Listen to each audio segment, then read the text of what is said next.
I believe in God our Father. I believe in Christ the Son. I believe in God our Father. I believe in Christ the Son.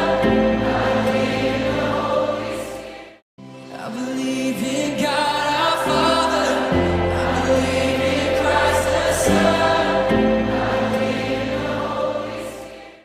I believe in தேவனானவரே வல்லமையாக எடுத்து பயன்படுத்தி ஆசீர்வதிங்க. ஹalleluya. ஸ்தோத்திரம் ஸ்தோத்திரம் ஸ்தோத்திரம் ஸ்தோத்திரம் துதிக்கிறோம். வல்லவரே உம்மை துதிக்கிறோம். போதுமானவரே உம்மை துதிக்கிறோம். கிருபை உள்ளவரே உம்மை துதிக்கிறோம். இரக்கம் உள்ளவரே துதிக்கிறோம். அப்பா இங்கே 1-2 பேர் கூட ஜெபிக்கிறார்கள். அவர்கள் மத்தியில் நான் அசைவாடுவேன் என்று சொன்ன தேவனே அப்பா அப்பா மட்டுமாய் தகப்பனே அப்பா பிள்ளைகளை பாதுகாத்து கொண்டு வந்தீரே அதற்காக உம்மை நன்றியோடு துதிக்கிறோம். ஸ்தோத்திரிக்கிறோம் அப்பா அப்பா இதோ இயேசுவா வார்த்தை சொன்னது போல இயேசுவா ஆனால் வேலை செய்யுங்கள் இல்லாத நாள் கர்த்தருடைய நாள் கர்த்தருடைய ஆலயத்துக்கு வந்து பலிகளை செலுத்துங்கள் என்று சொன்னது போல தகப்பனே அப்பா இந்த பரிசுத்தமான ஓவி நாள் இயேசுவா உம்மை கண்ணீரோடு துதிக்கிறோம் இயேசுவா பிள்ளைகளை இயேசுவா நீங்க கண்ணோக்கி பாருங்க தகப்பனே அப்பா இந்த ஆராதனை வேளையில இயேசுவா முழுவதையாய் தகப்பனே இயேசுவா எங்களை அர்ப்பணித்து ஜெபிக்கிறோம் தகப்பனே அப்பா நாங்க வெறுமையாய் வந்து வெறுமையாய் போகாதபடிக்கு தகப்பனே இயேசுவா தேவனுக்கு நான் ஆராதனை செலுத்தினேன் என் தேவனுக்கு நான் நன்றி பலியை செலுத்தினேன் என் தேவனுக்கு நான் ஸ்தோத்திர பலியை ஏறினேன் என்று சொல்லி தகப்பனே மன நிறைவோடு இயேசுவா செல்லுகிற பிள்ளைகளாக நீங்க மாற்றுங்க தகப்பனே அப்பா அழைக்கப்பட்டவர் அநேகராய் இருந்தாலும் தகப்பனே தெரிந்து கொள்ளப்பட்டவர் ஒரு சிலர் என்று சொன்னது போல இயேசுவா அந்த ஒரு சிலராய் தகப்பனே இயேசுவா இந்த மந்தையை நீங்க ஆயத்தப்படுத்தினீங்களே அதுக்காக நன்றி தகப்பனே இந்த நாளை காண முடியாய் கிருபை செய்தீர் நன்றி இயேசுவா இந்த நாளை உயிரோடு இல்லை இயேசுவா எத்தனையோ பேர் இயேசுவா உம்மை துதிக்க முடியாம இருக்காங்க தகப்பனே எத்தனையோ பேர் இயேசுவா ஆலயத்துக்கு வர முடியாம இருக்காங்க இயேசுவா ஆனாலும் தகப்பனே உம்முடைய பிள்ளைகளை இயேசுவா நீங்க தொட்டு அழைத்து வந்தீரே அதற்காக உம்மை நன்றியோடு துதிக்கிறோம் ஸ்தோத்திரிக்கிறோம் தகப்பனே அப்பா எத்தனையோ அற்புதங்களை அதிசயங்களை செய்த தேவனே இயேசுவா நாங்க உங்களுக்கு திருப்பி எப்படி கொடுக்க வேண்டும் பார்க்கும்போது தகப்பனே அப்பா உங்களுக்கு ஸ்தோத்திர பலி மூலமாய் நன்றி பலி மூலமாய் செலுத்துகிறோம் இயேசுவா அப்பா இந்த ஸ்தலத்தில் ஏறெடுக்கிற ஒவ்வொரு ஜெபமும் தகப்பனே இந்த ஸ்தலத்தில் இயேசுவா இந்த நேரத்தில் ஏறெடுக்கிற ஒவ்வொரு நன்றி பலி ஸ்தோத்திர பலி தகப்பனே அப்பா பரலோகத்தில் இயேசுவா உம்முடைய செவிகளை இயேசுவா நீங்க கேட்பீங்க நாங்க விசுவாசிக்கிறோம் தகப்பனே ஹalleluya துதிக்கிறோம் துதிக்கிறோம் ஸ்தோத்திரிக்கிறோம் ஸ்தோத்திரிக்கிறோம் துதிக்கிறோம் துதிக்கிறோம் யெகோவா ஷம்மாவே உம்மை துதிக்கிறோம் யெகோவா ருமாவே உம்மை துதிக்கிறோம்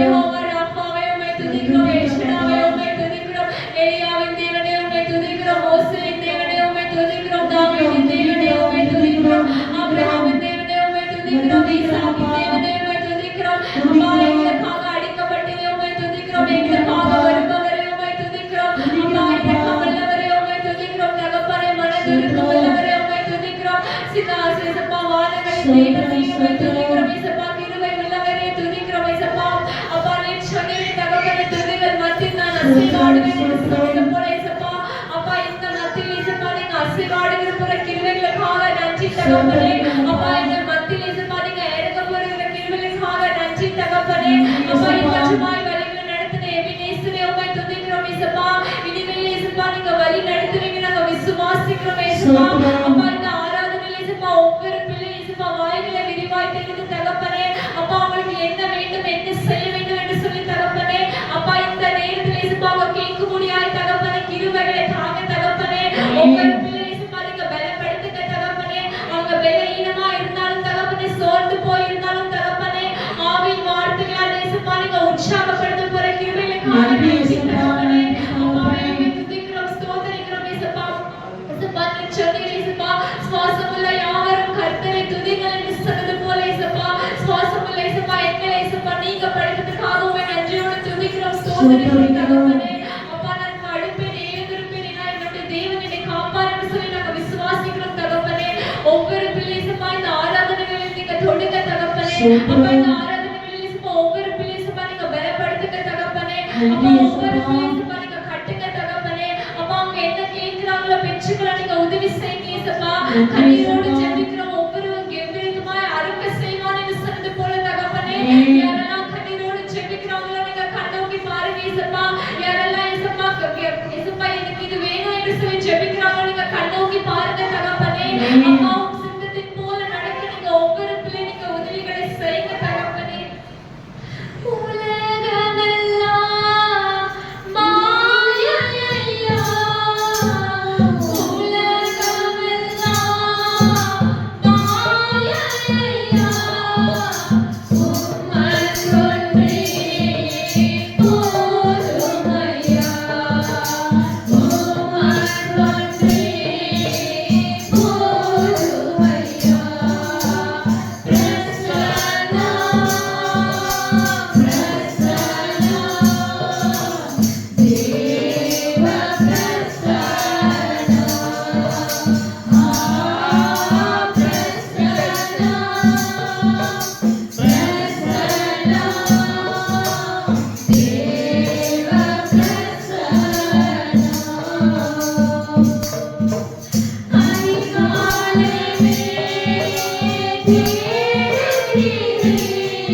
அப்பா நீங்க வழிகளை சும்மா செம்மைப்படுத்துவீர்கள் என்று நாங்கள் விசுவாசிக்கிறோம் ஆசீர்வதிங்க இயேசுப்பா.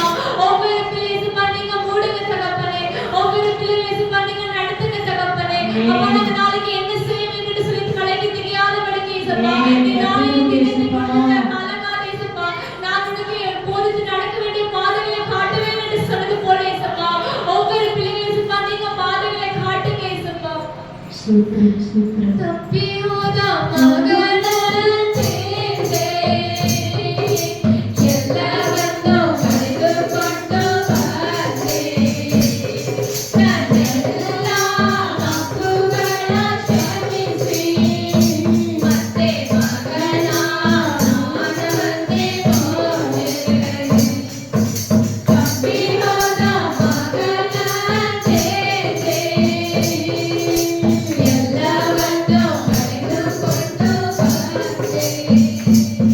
ನನ್ನೆಲ್ಲ ತಪ್ಪುಗಳ ಕ್ಷಮಿಸಿ ಮತ್ತೆ ಮಗನಾಗಿ ಹೋದೆ. ನನ್ನ ಕರಗಳ ತಟ್ಟಿ ತಟ್ಟಿ ಆರಾಧಿಸಿ ಆರಾಧಿಸಿ ನಿನ್ನನ್ನಾರಾಧಿಸಿ. ನನ್ನ ಕರಗಳ ತಟ್ಟಿ ತಟ್ಟಿ ಆರಾಧಿಸಿ ಆರಾಧಿಸಿ ನಿನ್ನನ್ನಾರಾಧಿಸಿ. ಆರಾಧನೆ ನನ್ನಿಸಯ್ಯ ಕೊಂಡಾಡುವೆ ನನ್ನಿಸಯ್ಯ. ಆರಾಧನೆ ನನ್ನಿಸಯ್ಯ ಕೊಂಡಾಡುವೆ ನನ್ನಿಸಯ್ಯ. ಅಪ್ಪ ನಿನ್ನ ಕರದಲ್ಲಿ ನಾನು ಜೇಡಿ ಮಣ್ಣಾಗಿರುವಾಗ ಆ ಜೇಡಿ ಮಣ್ಣಲ್ಲಿ ನೀನು ಒಳ್ಳೆ ಆಶ್ರಯ ಮಾಡಿರುವೆ ಅಯ್ಯ. ನನ್ನ ಕರಗಳ ತಟ್ಟಿ ತಟ್ಟಿ ಆರಾಧಿಸಿ ಆರಾಧಿಸಿ ನಿನ್ನನ್ನಾರಾಧಿಸಿ. ನನ್ನ ಕರಗಳ ತಟ್ಟಿ ತಟ್ಟಿ ಆರಾಧಿಸಿ ಆರಾಧಿಸಿ ನಿನ್ನನ್ನಾರಾಧಿಸಿ. ಆರಾಧನೆ ನನ್ನಿಸಯ್ಯ ಕೊಂಡಾಡುವೆ ನನ್ನಿಸಯ್ಯ. ಆರಾಧನೆ ನನ್ನಿಸಯ್ಯ ಕೊಂಡಾಡುವೆ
உதவி செய்யுங்க அப்பா.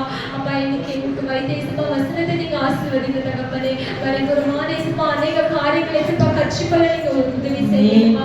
பேசுகிறது ஆசிரியை மறைத்து இயேசுப்பா மறைப்புறமான காரியங்களை கற்றுக் கொடுங்க தகப்பனே. அப்பா வந்திருக்க ஒவ்வொரு பிள்ளைக்குப்பா நீங்க தொடுங்க தகப்பனே. இப்ப போல இயேசுப்பா ரெட்டிப்பான ஆசீர்வாதங்கள் நீங்க கொடுங்க இயேசுப்பா.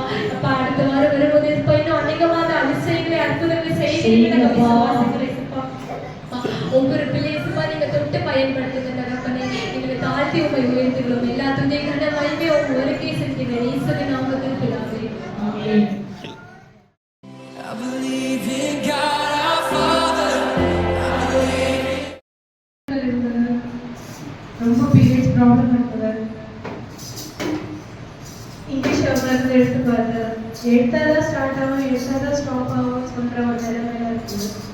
ஆயுர்வேதிக் போனேன், எனக்கு முடியவே இல்லை. ஹீட் ஜாஸ்தி ஆகிட்டு ரொம்ப முடியாமல் போயிட்டேன். அதுக்கப்புறம் ஏசப்பா ஒரு வாரம் ஃபாஸ்டிங் இருக்குன்னு சொன்னாரு. எனக்கு அது புதுசாக இருந்துச்சு. எப்படி இருக்கிறது என்ன எது ஒன்றுமே தெரியல. ஏன்னா ஒரு நாள் 2 நாள் 3 நாள் கூட இருக்குங்க. ஒரு வாரம் எனக்கு புதுசாக இருந்தது. அண்ட் அப்போ எனக்கு ப்ளீடிங் வேறு ஆகிட்டு இருந்தது. நான் எப்படி இருக்கணும்னு சொன்ன பேசப்பா தானியல் மாதிரி இருன்னு சொன்னார். தானியல் மாதிரி எப்படி இருக்கிறதுன்னு சொல்லி நாங்கள் அதை பற்றி ஸ்டடி பண்ணிட்டோம். ருசியான எந்த பதார்த்தங்களையும் சாப்பிடாமல் காய்களை மட்டும் சாப்பிட்டு அவர் இருந்தார். அண்ட் அது என்ன பண்ணுச்சா ஏசப்பாவோட அவரை இன்னும் நெருங்க பண்ணுச்சுன்ற வசனம் கிடைச்சிச்சு. நானும் சரி அப்படியே ட்ரை பண்ணலான்னு அவர் நடத்தினா மட்டும்தான் முடியும்ன்றது எனக்கு நல்லா தெரிஞ்சு அப்படியே ஒரு வாரம் முடியல. அந்த சண்டேலேருந்து ஸ்டார்ட் பண்ணேன். சாட்டர்டே முடியுது. ஃப்ரைடே எனக்கு கம்ப்ளீட்டாக மெடிசனே இல்லாமல் லீவ் ஆச்சு. மெடிசனே இல்லாமல் ஸ்டாப் ஆச்சு. இது வரைக்கும் எந்த ஒரு பிரச்சனையும் இல்லாமல் நடக்குது. எனக்கு சுகப்படுறது வேணும்னு நன்றி.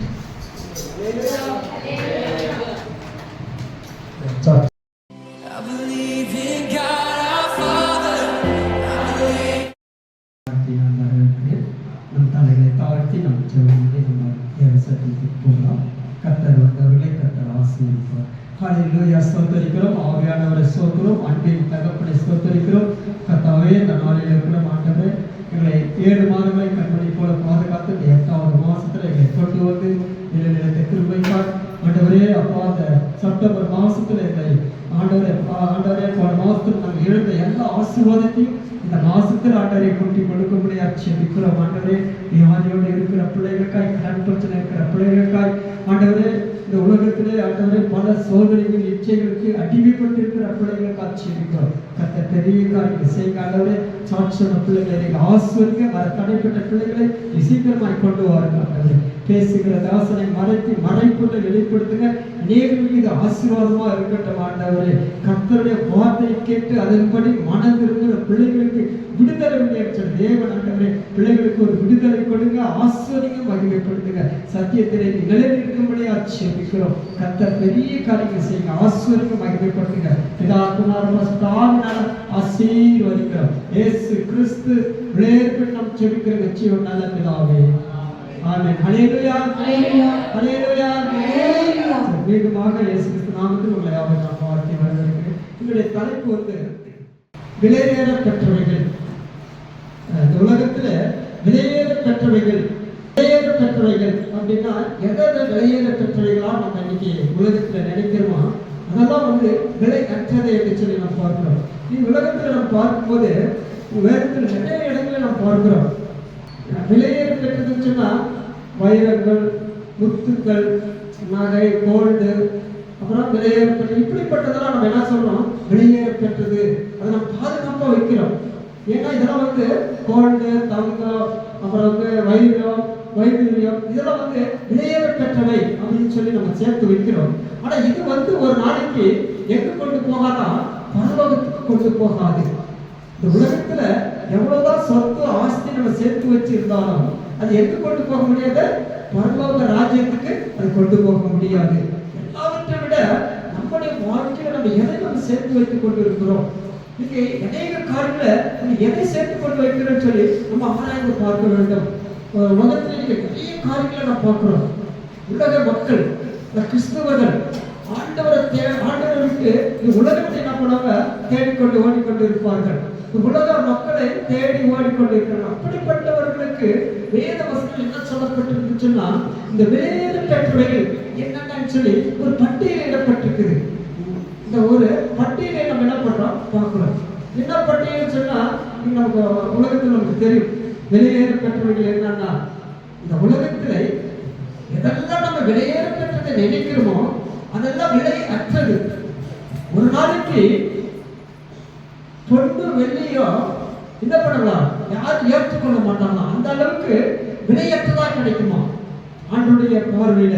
அதெல்லாம் அது அது நமக்கு யூஸ்லெஸ் இல்லாம போயிடும். ஆனா உண்மையான ஒரு விலையேற பெற்றது என்ன சொன்னால், ஆண்டுடைய வசனத்தை நீங்க என்ன பண்ணி கை கொள்ளலாம். இந்த வாசித்தீங்க நீதிமொழிகள் புஸ்தகத்தில் நீங்க வாசிக்கும் பொழுது 15வது வசனம் வாசிங்க, அதுக்கு முன்னாடி 14வது வசனம் 13வது வசனம் வாசிங்க. விலையேற பெற்றதை நம்ம 4 காரியங்களை குறித்து என்ன பார்க்கிறோம். முதலாவது காரியத்தை நீங்கள் வாசிங்க. அதன் வர்த்தகம் வெள்ளி வர்த்தகத்திலும் அதன் ஆதாயம் பசு பொன்னிலும் உத்தமமானது. முத்துக்களை பார்க்கிலும் அது விலையேற பெற்றது. நீ இச்சிக்கப்படத்தக்கதென்று அதற்கு நிகரல்ல.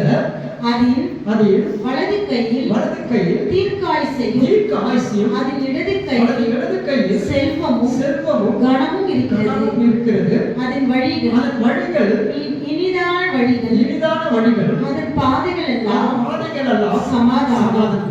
முத்துக்களை பார்க்கும் பெற்றது என்ன சொன்னால், என்ன இந்த வேதத்தில் போடப்பட்டிருந்தால், வெள்ளி பொண்ணு வெளியேற பெற்றது கிடையாது. நல்ல ரட்சிக்கப்பட்ட கிறிஸ்துவனுடைய வாழ்க்கையில எதை நம்ம வெளியேற பெற்றது என்று சொல்லுவோம்னா, வெள்ளி பொண்ணு அது வெளியேற பெற்றது இல்லை. அது நம்ம பரலோகத்துக்கு கொண்டு போக முடியாது. அது அந்த உலகத்துக்கு நமக்கு சமாதானம் கொடுக்க முடியாது. வெளியேற பெற்றது எது என்று சொன்னால் என்னது தெரியுமா? ஞானம். அல்லேலூயா. வெளியேற பெற்றது ஞானம் என்று சொல்லி பார்க்கிறோம். நீங்க புதிய ஏற்பாடு பார்த்தீங்கன்னா வருகைக்கு அடையாளமாக லோத்துவை நீங்க நினைச்சு கொள்ளுங்க. லோத்துடைய வாழ்க்கை நீங்க பாருங்க, அவருடைய மனைவியுடைய வாழ்க்கை பாருங்க. இந்த உலகத்துல சேர்த்து வைத்த எல்லா பொருட்களை விட அவர் உலகத்தை அந்த பொருளை அவர் அதிகமா நேசித்தார். அந்த செல்வத்தை அதிகமா நேசித்தார். அவர் அந்த உலகத்துல இந்த செல்வத்தை அதிகமா நேசித்தால அவளுக்கு தெரிஞ்சதெல்லாம் இந்த உலகத்திலே பொருள்கள் தான் வெளியேற பெற்றது என்று நினைத்துக் கொண்டிருந்தார். ஒரு நாள் வரும்பொழுது இது எல்லாத்தையும் விட்டுட்டு தான் நம்ம போக முடியும். நீங்க எவ்வளவுதான் சேர்த்து வச்சாலும் எல்லாத்தையும் விட்டுட்டு நம்ம போக முடியும். ஒருவேளை லோத்தினுடைய மனைவியை நினைத்துக் கொள்ளுங்க. அவன் உப்பு தூணானாள். உலகத்தோடு கூட உலக கவலையோடு கூட இருந்தாள். கடைசி வரைக்கும் பாருங்க அவள் உப்பு தூணாக மாறிவிட்டாள். இன்றைக்கு வேதத்திலே வாசிக்கும் போது நான் சொன்னேன், வெளியேற பெற்றது எது என்று சொன்னால் ஞானத்தை இன்னைக்கு நம்ம கற்றுக்கொள்ள வேண்டும். எதை வெளியேற பெற்றது என்று சொன்னால், இந்த வெளியேறப்பட்ட முத்துக்களை பார்க்கிறோம். ஆண்டவருடைய அந்த ஞானம் நமக்கு இருக்குதா என்று சொல்லி நம்ம பார்க்கிறோம். நீங்க அனைவருடைய வாழ்க்கையில ஞானத்தை குறித்து வேதத்தில் நீங்க வாசிக்கும் போது கர்த்தருக்கு பயப்படுகிற ஞானத்தை யாரெல்லாம் கர்த்தருக்கு பயப்படுகிறார்களோ அது கர்த்தருடைய ஞானம் என்று சொல்லப்பட்டிருக்கு. அதுதான் வெளியேற பெற்றது என்று சொல்லப்பட்டிருக்குது. ஞானம் உலகிலே விலைமதிப்பானது. இந்த முத்துக்களை பார்க்கணும் விலைமதிப்பானது. நம்ம விரும்புகிற எந்த ஒரு பொருளும், ஆசையோ பொருள்களோ ஞானத்தை கூட நம்ம என்ன பண்ண முடியாது, ஒப்பிட முடியவே முடியாது. தேவனிடத்தில் வருகிற ஞானம் நமக்கு என்ன, நம்முடைய வாழ்க்கையில பெரிய ஆசீர்வாதம். கர்த்தருடைய ஞானம். கர்த்தருக்கு பயப்படுகிறவர்களுக்கு ஆண்டவர் என்ன பண்றான், இந்த விலையேறப்பட்ட ஞானத்தை ஆண்டவர் நமக்கு என்ன பண்றான், கொடுக்கிறார். இன்னைக்கு நம்ம இந்த விலையேறப்பட்ட ஞானத்தை நாம் பெற்றுக் கொண்டிருக்கிறோமா? கர்த்தருக்கு நம்ம பயப்படணும். நிறைய நேரங்கள்ல ஆண்டவருக்கு பயப்படுறோமா அல்லது உலகத்துக்கு எதுக்கு பயப்படுறோம்னு சொல்லி நம்ம பார்க்கணும். நீங்க ஆண்டவருக்கு பயப்படுறவங்க உங்களுடைய வாழ்க்கை என்ன தெரியுமா, ஆசீர்வாதமா இருக்கும். இயேசு கிறிஸ்து கர்த்தருடைய அந்த ஞானத்துல, பக்தியில, வைராக்கியத்துல நாளுக்கு நாள் என்ன பண்ணலாம், வளர்ச்சி அடைந்தாங்க சொல்லுவாங்க. அப்ப நம்முடைய வாழ்க்கை சரி, ஞானம் ரொம்ப முக்கியம். ஞானத்தை நீங்க சம்பாதிச்சு கொள்ளணும். இப்ப ஞானத்தை நீங்க சம்பாதிச்சு கொள்ளணும்னா அப்ப ஞானம் நம்முடைய வாழ்க்கைக்கு பெரிய ஆசீர்வாதம். நீதிமொழிகள் புஸ்தகம் 3ஆம் அதிகாரம் 15வது வசனம். தீமையை வெறுப்பதே கர்த்தருக்கு பயப்படும் பயம். தீமையை வெறுப்பது கர்த்தருக்கு பயப்படுகிற பயம். இன்னைக்கு நம்ம தீமையை வெறுக்கிறோமா? இன்னைக்கு தீமையை நம்ம வெறுக்கும் போதுதான் ஆண்டவருக்கு பயப்படுகிற பயம். அப்ப இன்னைக்கு வீணான பேச்சு பேசுறோம், வீணான காரியங்களை பேசுறோம். ஆண்டவருக்கு இந்த தீமையை நீங்க வெறுக்கும் போது கர்த்தருக்கு பயப்படுகிற பயம். இப்ப தீமையானது என்னன்னா அந்த உலகத்துல நமக்கு தெரியும். தீமையானது நம்ம வெறுக்கணும். இந்த உலகத்துடைய செல்வங்கள், உலகத்துடைய ஆஸ்திகள், உலகத்துடைய எல்லாவற்றையும் இந்த தீமைகள் வெறுத்தாதான் என்ன பண்ண முடியும்? நீங்க வேறு பெற்ற அந்த ஞானத்தை பெற்றுக்கொள்ள முடியும். அப்ப தீமையை நீங்கள் வெறுக்காம இருந்தீங்கன்னா ஆண்டவருக்கு அந்த ஞானத்தை பெற்றுக்கொள்ள முடியாது. ஒரு நல்ல ஒரு கிறிஸ்துவனுடைய வாழ்க்கையில நம்ம இந்த உலகத்துல வாழ்க்கிற நாட்கள தீமையானது அனைத்தையும் நம்ம என்ன பண்ணுமா? வெறுக்க வேண்டும். அப்படி நீங்க வெறுத்துட்டீங்கன்னா கர்த்தருடைய வாழ்க்கையில ஆண்டவர் என்ன பண்ணலாம்? ஆசீர்வதிப்பார். நிறைய நேரத்துல நம்ம என்ன பண்றோம்? தீமையை என்ன பண்றதுல தீமையை நம்ம வெறுக்க முடியல. இந்த தீமையை நம்ம வெறுக்கிறோமா? அல்லது தீமையோட கூட நம்ம வெறுக்கிறோமா? கொஞ்சம் நீங்க ஆராய்ச்சி பாருங்க. நீங்க தீமையை நம்ம வெறுக்கிறோமா? தீமையானது கர்த்தருக்கு பயப்படுகிறது, அல்லது தீய பழக்கத்தில் இருக்கு, அல்லது தீய பரியில நம்ம வெறுக்கிறோம். உலகத்துல எல்லாரும் போராட நம்ம என்ன பண்ணக்கூடாது இருக்கிறது? தேவன் அகைத்த உள்ளவங்களுக்கு, பெருமை உள்ளவங்களுக்கு தேவன் என்ன பண்ணலாம்? எதிர்த்து நிற்கிறான். தீமையான வார்த்தை பேசுறது, வேண்ட விதமா பேசுறது, துன்மார்க்கமா பேசுறது, ஆண்டுக்கு விரோதமாக பேசுறது, சபைக்கு விரோதமாக பேசுறது, அல்லது மற்றவர்களுக்கு விரோதமா பேசிக்கொண்டே இருக்கிறது. இப்படிப்பட்ட காரியங்களை நீங்க வெறுத்துட்டீங்கன்னா தேவனுக்கு அந்த தீமையை நீங்க எப்ப வெறுக்கிறீங்களோ அப்ப உங்களுடைய வாழ்க்கையில் என்ன இருக்குன்னா பெரிய ஒரு ஆசீர்வாதம். அப்ப ஞானம் நமக்கு கிடைக்கும். ஒரு மனிதன், ஞானம் உள்ள ஒரு மனிதன் என்ன பண்ணணும்னா தீயதுல என்ன பண்ணணுமா? வெறுப்பான். இதை நம்ம வெறுக்கிறோமா? நம்ம ஆராய்ந்து பாருங்க. அப்ப தீமையை வெறுக்கணும். ரெண்டாவது, தீமையை நம்ம என்ன பண்ணணும்? வெறுக்கணும். ஞானம் எப்ப கிடைக்கும்? ஞானத்தை எங்க போய் வாங்குறது? ஞானத்தை என்ன செய்யறது? வசனங்கள் வாசித்து பாருங்க. நீதிமொழியின் புஸ்தகம் 8ஆம் அதிகாரம் 13வது வசனம். என்னை சிநேகிக்கிறவர்களை நான் சிநேகிக்கிறேன். அதிகாலையிலே என்னை தேடுகிறவர்கள் என்னை கண்டடைவார்கள். அதிகாலையிலே என்னை சிநேகிக்கிறவர்களை நான் சிநேகிப்பேன். இப்ப கர்த்தருக்கு பயப்படுகிற மனுஷனுக்கு என்னத்தை கொடுக்கிறாரு? ஞானத்தை கொடுக்கிறாரு. இரண்டாவது எதை கொடுக்கிறார்னா தீமையை வெறுக்கிறவர்கள். இந்த உலகத்தில் உள்ள எல்லா தீமைகளையும் வெறுக்கிறவர்களுக்கு ஆண்டவர் என்ன கொடுக்கிறாரு? ஞானத்தை கொடுக்கிறார். மூன்றாவது எதை கொடுக்கிறார்னா நம்ம அதிகாலையிலே ஆண்டவர் நம்ம என்ன பண்ணுமா? தேட வேண்டும். என்னை சிநேகிக்கிறவர்களை நான் சிநேகிப்பேன், என்னை நேசிக்கிறவர்களை நான் நேசிப்பேன். எனக்காக வைராக்கியம் உள்ளவர்களை ஆண்டவர் என்ன பண்ணுவாரா? நேசிப்பார் அப்படின்னு சொல்லப்படுறது. அப்ப அதிகாலையிலே என்னை தேடுகிறவர்கள் என்னை கண்டடைவார். அதிகாலையிலே நம்ம ஆண்டவர் தேடுமா? அதிகாலை நேரத்தில் அதிகாலையிலே நீங்க தேடுங்கன்னா நான் உங்களுக்கு கிடைக்கும். அதுதான் வேறுபட்டது.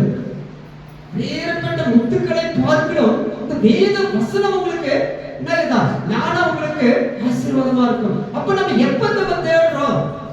ஒரு முத்துக்களை பாத்தீங்கன்னா அது முத்து வந்து எப்படி உருவாக்குதுன்னு சொல்லி வேதத்திலே பாத்தீங்கன்னா அது மழை பெய்யுது, அந்த சிப்பிகள் இருக்கும், அந்த சிப்பிக்குள்ள என்ன போகும்? இந்த மழை தண்ணி போகும். அந்த மழை தண்ணி போனதுனால அது என்ன பண்ணும்? அது கண்டதுல ரொம்ப நாளா இருந்து என்ன பண்ணும்? அது முத்தாக மாறிடும். அதே போல வேதத்தை கர்த்தருக்கு பயந்து பயந்து பயந்து அவர் வழிகளில் நடக்கிற அவருடைய ஞானத்தை நீங்க கற்றுக்கொண்டீங்கன்னா ஆண்டவரை என்ன பண்ணலாம்? ஒரு முத்துக்களை போல ஆண்டவர் மாற்றுவார்.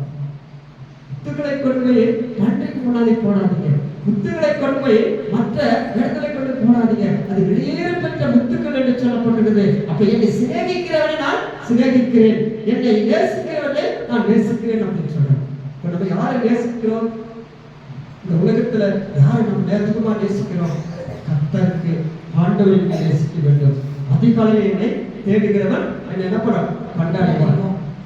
அதிகாலையில நம்ம தேடுறோமா? அதிகாலையில நம்ம என்ன பண்ணோம்? ஆண்டவருடைய ஆசீர்வாதத்தை பெற்றுக்கொள்ள வேண்டும். இன்னைக்கு நம்ம அப்படி இருந்தால்தான் கர்த்தருடைய வாழ்க்கையில நம்ம என்ன பண்ண முடியும்? ஆசீர்வாதத்தை பெற்றுக்கொள்ள முடியும். இல்லைன்னா நம்ம பெற்றுக்கொள்ளவே முடியாது. ஒரு முத்து எடுக்கணும்னா ஒரு மனிதன் அவளுக்கு அடியில போய் தன் உயிரை படைய வைத்து அந்த முத்தை எடுத்துக்கொண்டு வரும்போது அவனுக்கு எப்படி இருக்கும்? சமாதானம். அதே போல இந்த உலகத்துல வேதத்தை நீங்க எந்த அளவுக்கு நேசிக்கிறீங்களோ, எந்த அளவுக்கு இந்த உலகத்துல வெறுத்து, அதை தீமையை வெறுத்து கர்த்தருக்கு பயப்படுத பயம். இந்த உலகத்துல எந்த அளவுக்கு வெறுக்கிறீங்களோ அது கர்த்தருக்கு பயப்படுகிற பயம். ஆண்டவர் உங்களுக்கு என்னத்தை கொடுப்பாரு? ஞானத்தை கொடுப்பாரு.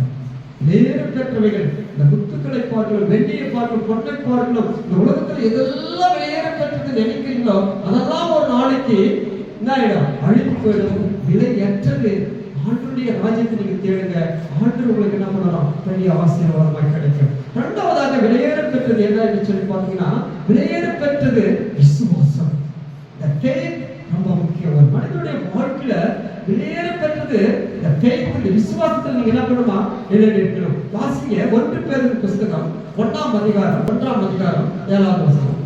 அழிந்து போகிற பொன் அழிந்து போகிற பொன் அக்கினினாலே சோதிக்கப்படும். அக்கினினால் சோதிக்கப்படும். அதை பார்க்கிலும் அதிக விலையேற பெற்றதாக இருக்கிற உங்கள் விசுவாசம் சோதிக்கப்பட்டு இயேசு கிறிஸ்து வெளிப்படும் பொழுது உங்களுக்கு புகழ்ச்சியும் கனமும் மகிமையும் உண்டாவதாக காணப்படும். விசுவாசம் என்பது தங்கத்தை விட விலை உயர்ந்தது. இந்த faith என்பது தங்கத்தை விட விலை உயர்ந்தது. தங்கம் நெருப்புல போட்டு என்ன பண்ணாங்கன்னா அந்த நெருப்புல சுத்திகரிக்கப்படுகிறது. அந்த விசுவாசம் சோதனையால் சுத்திகரிக்கப்படுகிறது. இந்த தங்கத்தை நெருப்புல போடுறோம், அது உருகுது, அது என்ன பண்ணுது? அது சோதிக்கப்படுகிறது. நாம் கூட சோதனையை எடுத்திருக்கும் போது தான் அந்த விசுவாசம் இறுதியில் என்ன ஆகும்னா தேவனுடைய மகிமை நமக்கு என்ன பண்ணுமா? உண்டாயிருக்கும். அது அந்த ஆசீர்வாதம். மனிதனுடைய வாழ்க்கையில அழிந்து போகிற பொன், இந்த உலகத்துல அழிந்து போகிற பொன் வெள்ளி சோதிக்கப்படுகிறது. இந்த உலகத்துல இதெல்லாம் அழிஞ்சு போயிடும். பொண்ணோ வெள்ளியோ நீங்க வெளியேறது எதெல்லாம் நினைக்கிறீங்க அழிஞ்சு போயிடும். லோத்துடைய மனைவி அதுதான் நினைச்சான். அவளை வீட்டுக்குள்ள இருக்கிற எல்லா பொருள்களையும் வெளியேற பெற்றது. அவருடைய உடைமைகள், அவருடைய வயசு சேர்த்து வைத்த எல்லா பொருள்களையும் இதுதான் எனக்கு சொத்து, இதுதான் எனக்கு வெளியேற பெற்றது என்று நினைத்துக் கொண்டிருந்தாள். ஆனால் ஒரு நாள் அந்த அழிந்து போகிற அந்த உலகத்துல அந்த பொருள் என்ன ஆயிடுச்சான்? அழிஞ்சு போச்சு. பின்னிட்டு பார்த்தான். நான் இவ்வளவு அழகா தேடி தேடி பார்த்து வச்சிருந்தேன்.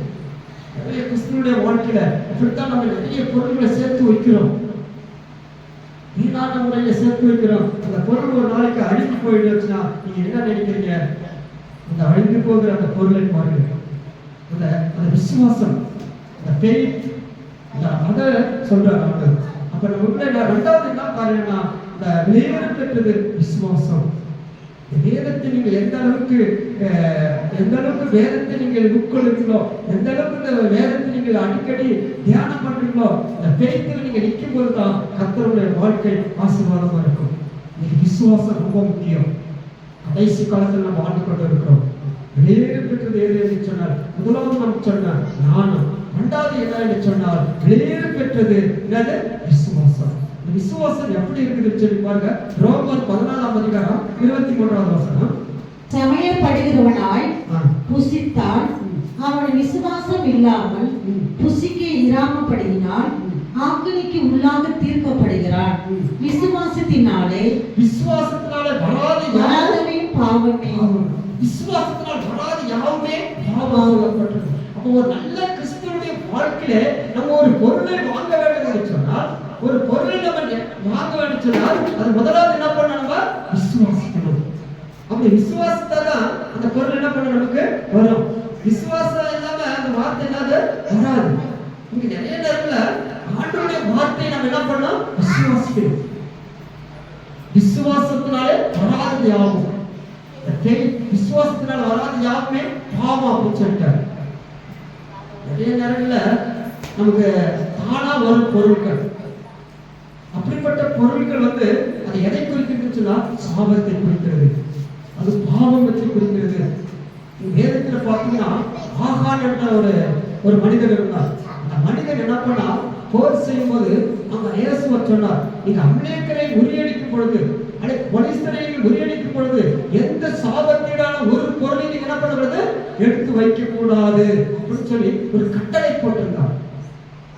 ஆனா அந்த ஆகான் என்பவர் என்ன பண்ணானா, அவன் நல்லதை கல்லெல்லாம் எடுத்து தன் நிலத்தின் அடியிலே பதித்து வைத்தான். அவருடைய விளைவில் என்னாச்சு? இஸ்ரவேல் ஜனங்களுக்கு வெற்றி இல்லை, தோல்வியை அடைந்தது. தோல்விக்கு காரணம் என்ன?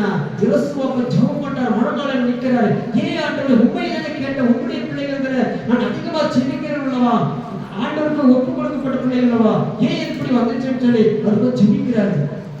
ஜெபிக்கும் போது ஆண்டவர் சொல்கிறார், உங்களுடைய கோத்திரத்துல யாரோ ஒருவன் என்ன பண்றாரு, பாவம் செஞ்சுட்டாங்க, அதனாலதான் உங்களுக்கு என்ன வந்துச்சு, தோல்வி வந்துச்சு அப்படின்னு சொல்றாரு. ஒவ்வொரு கோத்திரத்தாய் சோதிக்கிறார்.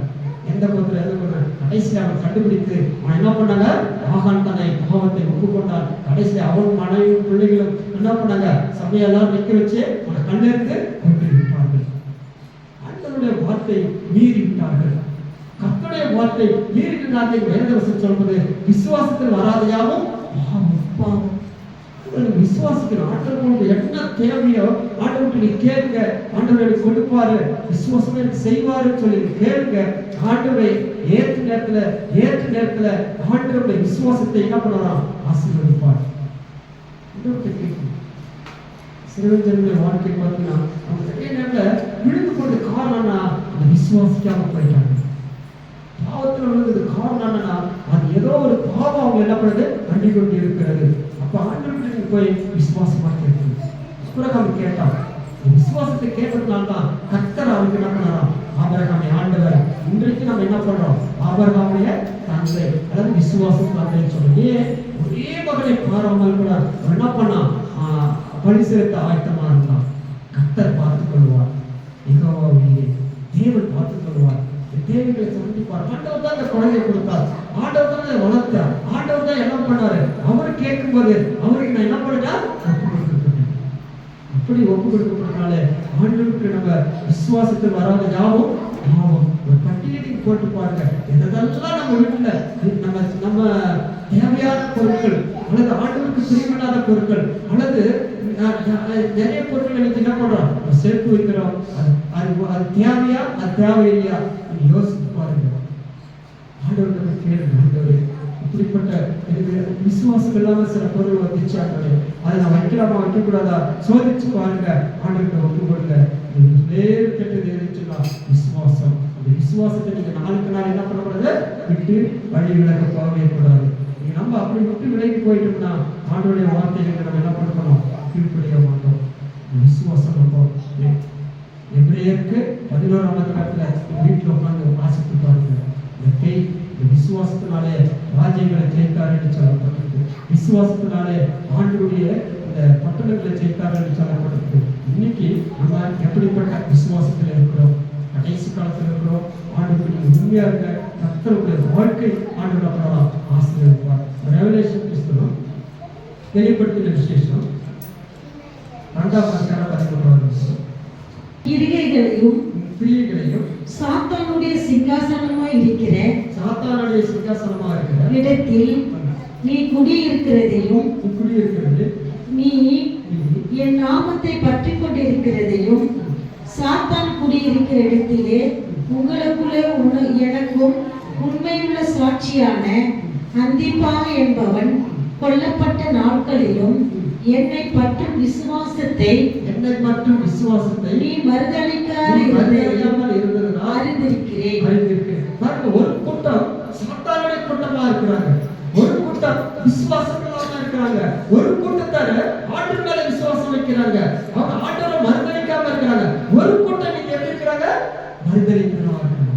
கிறிஸ்துவின் வாழ்க்கை நீங்க ரட்சிக்கப்பட்டவர்கள் தான், ஞானஸ்தானம் பெற்றவர்கள் தான், ஆண்டவருடைய பிள்ளைகள் தான். ஆனா அவங்களுடைய வாழ்க்கை நீங்க பாத்தீங்கன்னா என்ன பாருங்க, மறுதளிக்கிற ஒரு கூட்டம் நீங்க வாழ்ந்து கொண்டிருக்கு. அல்லது ஆண்டவர் பின்னிட்டு வாங்கி நல்லது பின்னிட்டு திரும்பி போற மன திரும்பாம ஒரு கூட்டம் நீங்க வாழ்ந்து கொண்டு இருக்கிறது. ஆண்டவருக்கு பிரியமில்லாத ஒரு கூட்டம் நீங்க வாழ்ந்து கொண்டு இருக்கிறது. ஜாக்கிரதையா இருக்கணும். கீழே சொல்றாரு ஆண்டவர் என்ன சொல்றா, அந்த அந்திப்பாய் என்பவன் கொல்லப்பட்டது நாட்களிலே என்னை கொண்டு விசுவாசத்தில் நீங்க மறுதளித்ததை அறிந்திருக்கிறேன். நம்ம எந்த விசுவாசத்துல இருக்கிறோம், அந்திக்கு சாத்தானுடைய விசுவாசம் இருக்குதா, சாத்தானுடைய அந்த விசுவாசம் உங்களுக்குள்ள இருக்குதா, நீங்க சோதிச்சு பாருங்க. ஒரு கூட்ட ஜனங்கள் இன்னைக்கு ஆண்டவரை தேடாம உலகத்தை தேடிக்கொண்டு போறாங்க. அப்ப அப்படிப்பட்டவங்களை விட்டு நீங்க விலங்க. அந்த விசுவாசம் நமக்கு வேண்டாம். அதே சொல்றாரு 1 பேதுரு 5ஆம் அதிகாரம் 8வது வசனம் 9வது வசனம், தெளிந்த புத்தியுள்ளவராய் இருங்கள், தெளிந்த புத்தியுள்ளவராய் இருங்கள், விழித்திருங்கள், ஏனெனில் உங்கள் திராணியாகிய பிசாசானவன் கெர்சிக்கிற சிங்கம் போல் சிங்கத்தை போல எவனை விழுங்கலாமோ வகை தேடி சுற்றி திரிகிறான். விசுவாசத்தில் உறுதியாயிருந்து அவனுக்கு எதிர்த்து நில்லுங்கள். உலகத்தில் உள்ள உங்கள் சகோதரத்தில் அப்படிப்பட்ட பாடுகள் நிறைவேற்றப்படும் அறிந்திருக்கிறீர்கள். தெரிந்த புத்தியுள்ளவர்களாகும். நல்ல கிறிஸ்துவன் வெளியேறும் பெற்றவர்கள் எதை என்று சொன்னால், புத்துக்களை பார்க்கிறோம். ஞானம் நமக்கு முக்கியம். இந்த ஞானத்தை நீங்கள் பெற்றுக்கொண்டிருக்கணும்னா கர்த்தருக்கு பயப்படணும், தீமையை வெறுக்கணும், அதிகாலையிலே ஆண்டவர்களுக்கு தேடணும். அப்பதான் ஞானத்தை பெற்றுக்கொள்ள முடியும். இரண்டாவது, வெளியேறும் பெற்றது எதை என்று சொன்னால் விசுவாசம். விசுவாசம் என்பது விசுவாசத்தினால் வராத யாவும் பாவம் என்று சொல்லப்பட்டிருக்கிறோம். அப்ப நம்ம வீட்டுல விசுவாசம் இல்லாத எந்த ஒரு பொருள் இருந்தாலும் சரி, அது சாத்தான் நம்ம கொண்டு வந்து வழியில கொண்டு வந்து வச்சிருப்பான். அப்படிப்பட்டவர்களை விட்டு நீங்க என்ன பண்ணுவா, விலங்குன்னு சொல்லப்படுகிறது. இப்ப வெளியேறப்பட்டது என்ன சொன்னா, தெரிந்த புத்தியுள்ளவர்களா இருக்க வேண்டும், வீட்டுக்கு. ஏனெனில்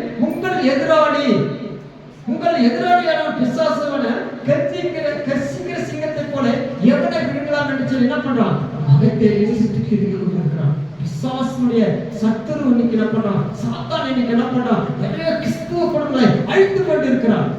சபைக்கு போறதுல, ஐக்கியத்துல போறதுல, ஜபத்துல இருக்கிறதுல ஆண்டவர் என்ன பண்றா, சாத்தான் ஒரு கூட்டத்தை அழைத்து கொண்டு இருக்கிறான். கர்சிக்கிற சிங்கத்தை போல என்ன பண்றான்னா, கர்சிக்கிற சிங்கத்தை போல எவனை விழுங்கலாம் என்று சொல்லி வகை தேடி சுற்றி திரிந்து கொண்டிருக்கிறான். சாத்தானுடைய வேலையில கண்ணு கருத்துமா இருக்கிறான். சாத்தான் இன்னைக்கு ஒரு கூட்டத்தை என்ன பண்றான், அவன் பக்கம் வைத்துக் கொண்டிருக்கிறான். தள்ளப்பட்ட தூதன் லூசிபர் இது அவன் கூட்டத்தை வைத்துக் கொண்டிருக்கிறான். கிறிஸ்துவுக்கு பிரியமானவர்களே, உங்களை பார்த்து தான் சொல்லுகிறார், விசுவாசத்தில் நீங்கள் உறுதியா இருந்து எதிர்த்து நில்லுங்க அப்படின்னு சொல்றார். விசுவாசத்தில் நீங்க எதிர்த்து நிற்கிறீங்களா? ஒரு சோதனை வந்த உடனே நீங்க பின்வாங்கி போயிருக்கீங்களா? ஒரு பிரச்சனை வந்த உடனே சபையை விட்டு நீங்க ஓடி போயிடுறாங்க. நிறைய கிறிஸ்தவர்களுடைய வாழ்க்கையில பாருங்க, சின்ன சின்ன பிரச்சனைகள் வரும்போது அவங்க வாழ்க்கை பார்த்தீங்கன்னா என்ன ஆயிடுது, சோதனையில இருந்து என்ன பண்ணாங்க, பின்வாங்கி போயிடுறாங்க. ஒரு விசுவாசம் எங்கே? விசுவாசத்துல நம்ம எதிர்த்து நிற்கிறோம். விசுவாசத்துல நீங்கள் எதிர்த்து நில்லுங்கள். உலகத்தில் உள்ள உங்கள் சகோதரத்தில் அப்படிப்பட்ட பாடுகள் நிறைவேறுவதற்கும் நீங்க அறிந்திருக்கிறீர்கள். நம்ம பாடுகள் உண்டு. நல்ல கிறிஸ்துவனுடைய வாழ்க்கையில பார்த்தீங்கன்னா நமக்கு பாடுகள் உண்டு, உபத்திரங்கள் உண்டு, கஷ்டங்கள் உண்டு. இந்த உலகத்துல எல்லாம் நமக்கு உண்டு. ஆனாலும் மகளினே இடர்படு. இந்த உலகத்தை நான் என்ன பண்ண ஜெயித்தேன். இந்த உலகத்தில் உங்களுக்கு உபத்திரங்கள் உண்டு மகளே சொல்றாரு. இந்த உலகத்தை நான் ஜெயித்தேன் அப்படின்னு சொல்றாரு. இயேசு கிறிஸ்து இந்த உலகத்தை ஜெயிச்சதுக்குள்ள நீங்கள் என்ன பண்ணா, பிசாசுக்கே நீங்க எதிர்த்து நிற்கணும். அப்படி நீங்க பிசாசுக்கு எதிர்த்து நின்னாதான் பிசாசு உங்களுக்கு என்ன பண்ணுவான், ஓடி போவோம். விசுவாசத்துல இரண்டாவது விசுவாசம். விசுவாசத்தை குறித்து நிறைய காரியங்கள் சொல்லிக்கொண்டே போகலாம். ஆனால் எபிரேயர் 11ஆம் அதிகாரத்தில் வீட்டில் உட்கார்ந்து வாசித்து பாருங்க, விசுவாசம் ரொம்ப முக்கியம். கிறிஸ்துவுடைய வாழ்க்கையில என்ன சோதனை வந்தாலும் சரி, நான் ஆண்டவருக்கு வாங்கவே மாட்டேன். கர்த்தர் எனக்காக எல்லாம் செய்திருப்பார், கர்த்தர் எனக்காக எல்லாம் என்ன பண்ணுவாரு செய்வார் சொல்லி நம்பிக்கையோடு இருக்கிறேன். நேரத்தில் பார்த்தீங்கன்னா இயேசு கிறிஸ்து அற்புதங்கள் செய்யப்படலாம். அது விசுவாசத்தை கேட்டு கேட்டு அற்புதத்தை செஞ்சிருக்கிறார்.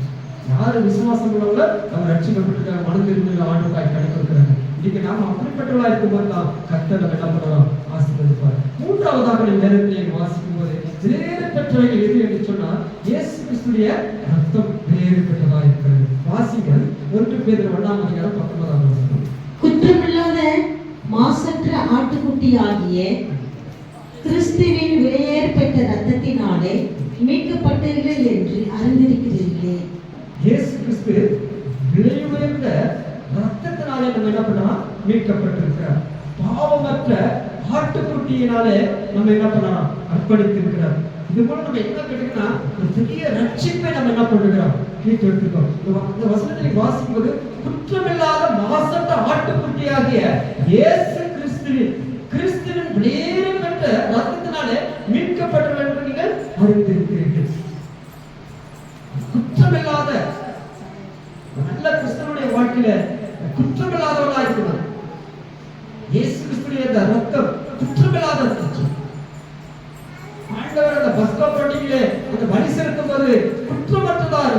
பழுதற்றதா இருந்துச்சு, அது வெளியேறப்பட்டதா இருந்துச்சு. அந்த ரத்தத்தை என்ன பண்ணலாம், அங்கே கொண்டு போய் என்ன பண்ணலாம், தெளித்தார்கள் என்று சொல்லி பார்க்கிறோம். இப்ப இயேசு கிறிஸ்துடைய ரத்தம், ஆனா இயேசு கிறிஸ்து குற்றங்களால மாசற்ற ஆட்டுக்குட்டியாக கிறிஸ்துவின் வெளியேறப்பட்ட ரத்தத்தினாலே நம்ம மீட்கப்பட்டிருக்கிறோம். யாரால மூன்றாவது நீங்க வாசித்தீங்கன்னா வெளியேறப்பட்ட ரத்தம் என்ன செய்திருக்குன்னா நம்ம என்ன பண்ணுது, மீட்கப்பட்டிருக்கிறோம். எதிலிருந்து மீட்கப்பட்டிருக்கிறோம், பாவத்திலிருந்து நம்ம மீட்கப்பட்டிருக்கிறோம், நம்ம ரட்சிக்கப்பட்டிருக்கிறோம், மனம் திரும்பி இருக்கிறோம். இயேசு கிறிஸ்து சிலுவையிலே அறையப்படவில்லை என்று சொன்னால் நம்ம இன்னைக்கு என்ன பண்ண மாட்டோம், மீட்கப்பட்டிருக்க மாட்டோம். 2000 வருஷங்களுக்கு முன்பாக நமக்காக மாசற்ற அந்த குற்றமற்ற இந்த தேவ ஆட்டுக்குட்டியானவர் அல்லது ஆட்டுடைய அந்த ரத்தம் நம்மை சுத்திகரிச்சது. இயேசு கிறிஸ்துவின் ரத்தம் சகல பாவங்களையும் சுத்திகரிக்கும். இயேசு கிறிஸ்துவின் ரத்தம் நம்மை மீட்டது. இயேசு கிறிஸ்துவின் ரத்தத்தினாலே நம்ம கழுவப்பட்டு இருக்கிறோம்.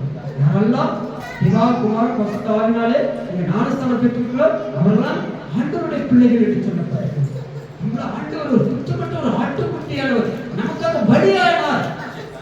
நாம செய்த அக்கிரமங்கள், நாம் செய்த பாவம், நாம் செய்த எல்லாவற்றுக்காக ஆண்டவர் நமக்காக என்ன பண்ணாரா, பலியானார். இப்ப நம்ம தைரியமாக சிறுவாண்டையிலே போக முடியும். இப்ப தைரியமாக கிருபாசனம் கண்டையிலே போக முடியும். தைரியமாக நம்ம போக முடியும். காரணம் என்ன சொன்னா, ஆட்டுக்குட்டியுடைய ரத்தம் நம்மளை என்ன பண்ண சுத்திகரிச்சது. சாத்தான் நம்ம என்ன பண்ண மாட்டான், பண்ணவே முடியாது. நல்லா நீங்க ஆண்டுடைய அந்த வெளியேறப்பட்ட ரத்தத்தை, ஆண்டுடைய அந்த ரத்தத்தை நீங்க அதை விசுவாசிக்கிறீங்களோ, அதை யாரெல்லாம் ஆண்டவர்களை நீங்க ஏற்றுக்கொண்டிருக்கிறீங்களோ அவங்க எப்படிப்பட்டவங்க என்று சொன்னால் ஆண்டவர் நம்ம என்ன பண்ண மாட்டாரா, ஆசீர்வதிப்பார். படவே முடியாது. ஹல்லேலூயா. சாத்தான் நம்ம என்ன பண்ண மாட்டான், படவே முடியாது. இயேசு கிறிஸ்துவின் ரத்தம் சகல பாவங்களை நீக்கி நம்மை சுத்திகரிக்கிறது. பழைய ஏற்பாட்டு காலத்தில் வாசிக்கும் பொழுது மோசேயுடைய காலத்துல இஸ்ரவேல் விடுதலை பெறும்போது இந்த பஸ்கா பண்டிகையில ஆட்டுக்குட்டியானவர் யாருடைய நிலைக்கால்களிலே அடிக்கப்பட்டு இருந்துச்சோ, இயேசுவின் அந்த சிலுவை இருந்துச்சோ, அந்த ரத்தம் இருந்துச்சோ, அவர்களெல்லாம் என்ன பண்ணலாம், ஆண்டவர் பாதுகாக்கப்பட்டார். ஹல்லேலூயா. அவர்களெல்லாம் ஆண்டவர் என்ன பண்ணலாம், பாதுகாக்கப்பட்டார். இன்னைக்கு நான் பாதுகாப்பா இருக்க வேண்டும்னா வெளியேறப்பட்ட அந்த ரத்தம், ஆட்டுக்குட்டியுடைய ரத்தம், இயேசு கிறிஸ்துவின் ரத்தம் நம்மை பாதுகாக்கிறது. உலகத்துடைய ரத்தமா கிடையாது, ஆட்டு ரத்தமோ கோழி ரத்தமோ அதெல்லாம் நம்ம ரசிக்கவே முடியாது. உண்மையானது என்னன்னு சொன்னால் இயேசு கிறிஸ்துவின் ரத்தம். ஆண்டவர் நம்ம இதை சுத்திகரித்து நம்மளை மீட்டெடுத்து இருக்கிறார். ஒன்று ரெவலேஷன் புஸ்தகம் அல்லது வெளிப்படுத்தும் விசேஷம் 6ஆம் அதிகாரத்தில் வாசிக்க, இந்த ரத்தம் நம்ம என்ன பண்ணிக்கிறோம்னா பரிசுத்தப்படுத்தி இருக்கிறது.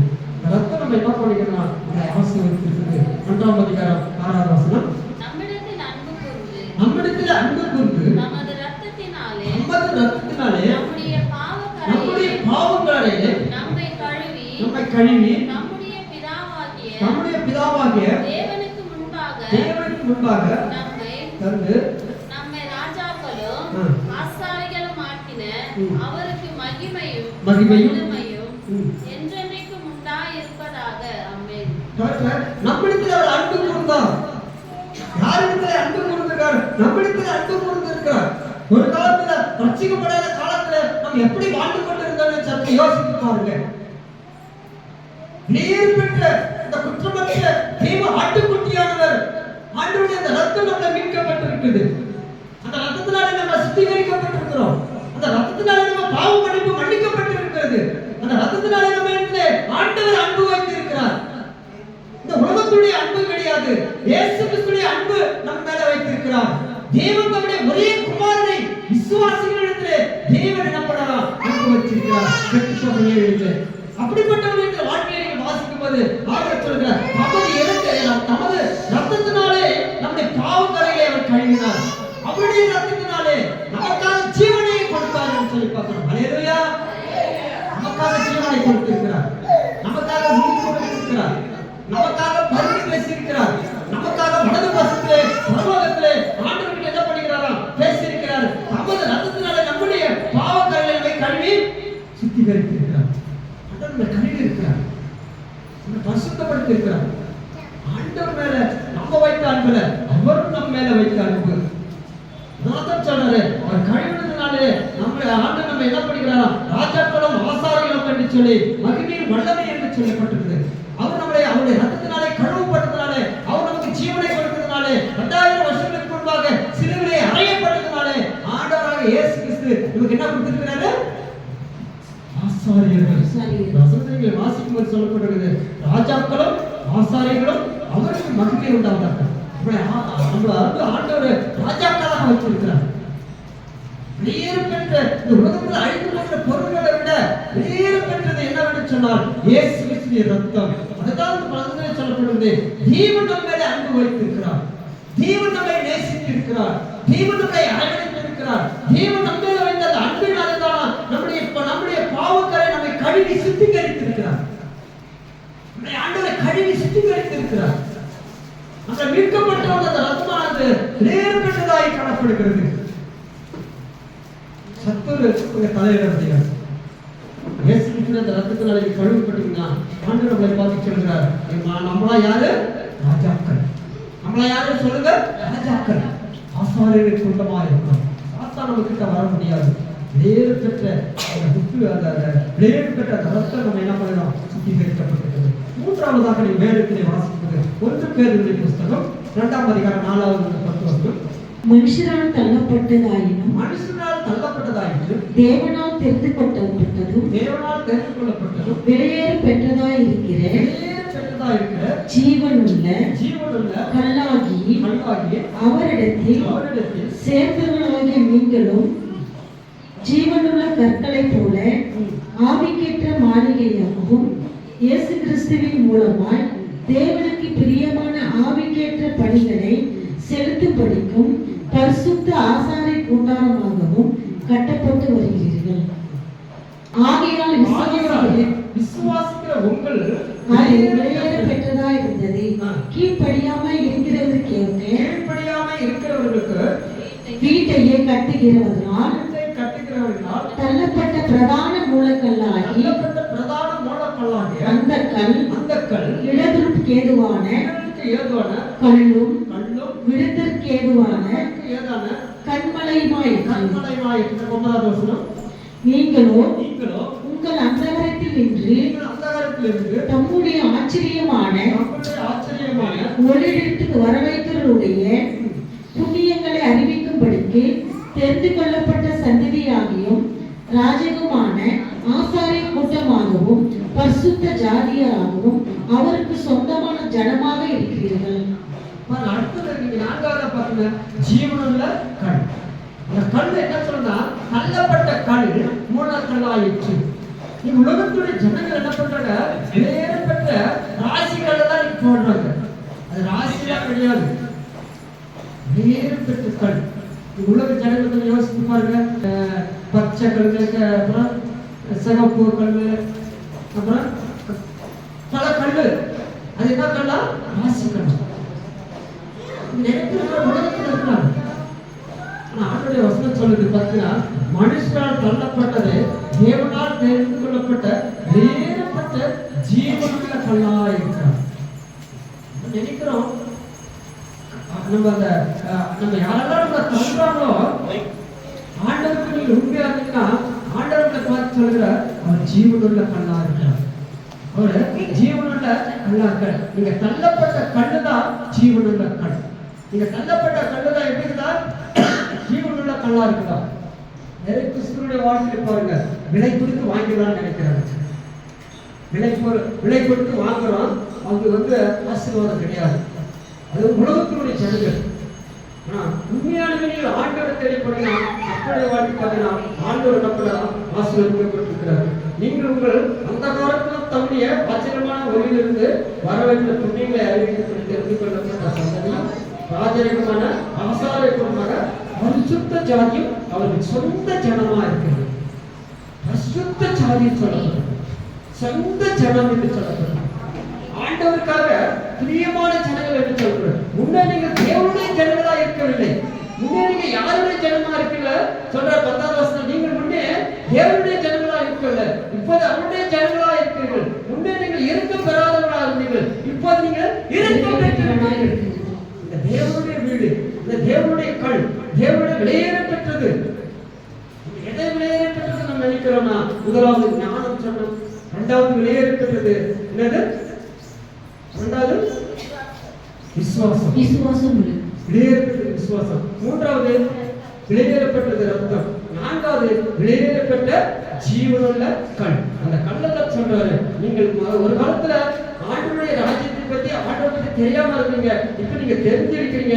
நீங்க போய் என்ன பண்ணணும், நீங்க பெற்றுக்கொண்ட ஆசீர்வாதத்தை மற்றவங்களுக்கு என்ன பண்ணணும், சுவிசேஷமா அறிவிக்கணும். அவர் பரிசுத்த ஜாதியா இருக்கிறார், அவருக்குள்ள நம்ம சொந்த ஜனமா இருக்கிறோம். பரிசுத்தர் இயேசு கிறிஸ்து கன்னி மரியாதை பிறக்கும்போது பரிசுத்த ஆவியால் என்ன பண்ணாரு, உருவாக்கப்பட்டார்.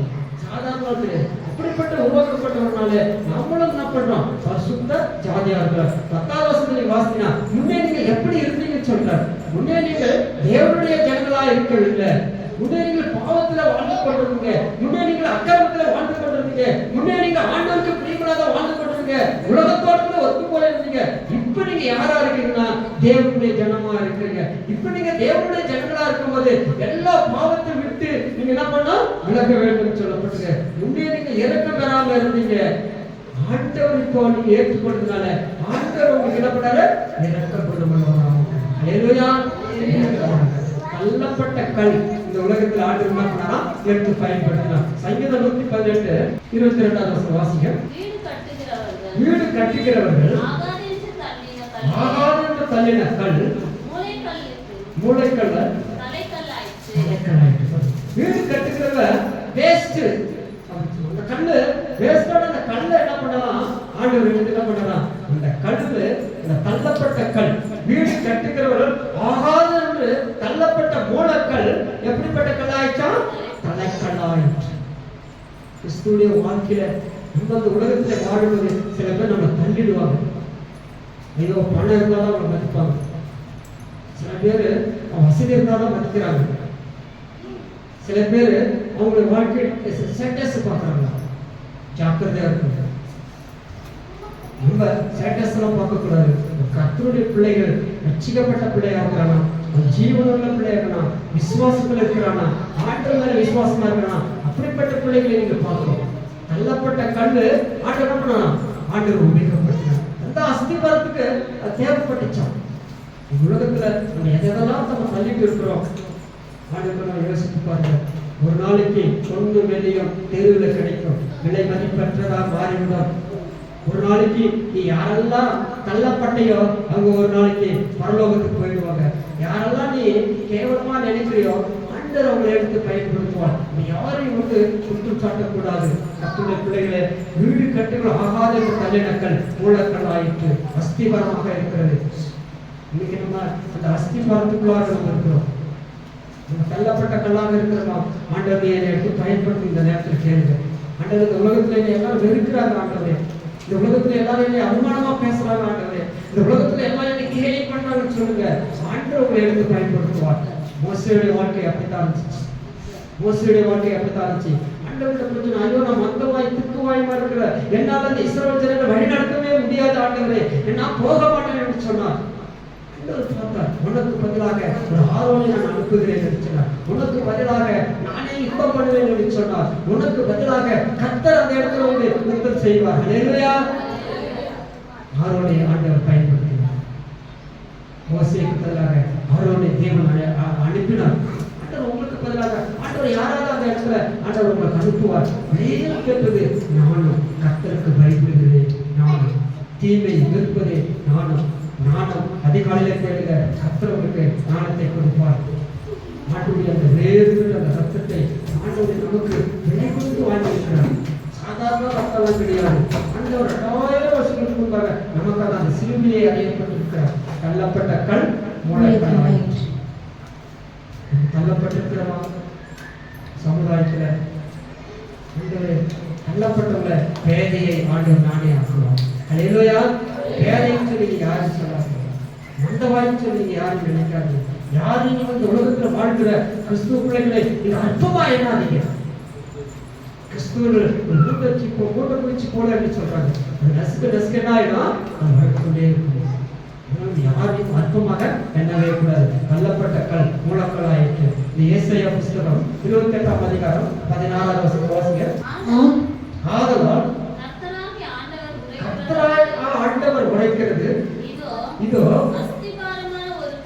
அஸ்திபாரமான ஒரு கல்லை நான் சீயோனிலே வைத்திருக்கிறேன், அது பரீட்சிக்கப்பட்டதும் அது பரீட்சிக்கப்பட்டதும் விலையேற பெற்றதும் வெளியேறும் பெற்றதும் திட அஸ்திபாரம் திட அஸ்திபாரம் உள்ளதும் மூளைக்கல்லா இருக்கும். விசுவாசிக்கிறவன் பதறான்னு சொல்றார். கர்த்தர் சொல்றார், ஆண்டவர் சொல்லுகிறார்.